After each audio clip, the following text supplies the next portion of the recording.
So those are the kind of things that really impact the deal values. I think the sellers are more emotional in the process, obviously, than the buyer, who's very data driven, less emotion in the process.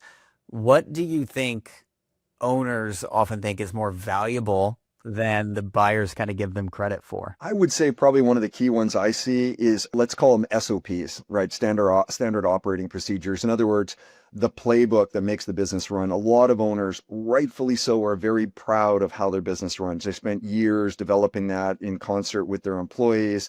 They have a really solid playbook. The business runs really well. And they'll come to someone like myself, or they'll come to a buyer and say, look at how well run our business is. Of course, we should receive a premium for that. Well, the buyer's going to look at that and say, listen, you're going to receive a premium because a well-run business means that you're going to have happier employees, you're going to have a better client experience, it's going to translate into revenue and profitability. That is what we're willing to pay for.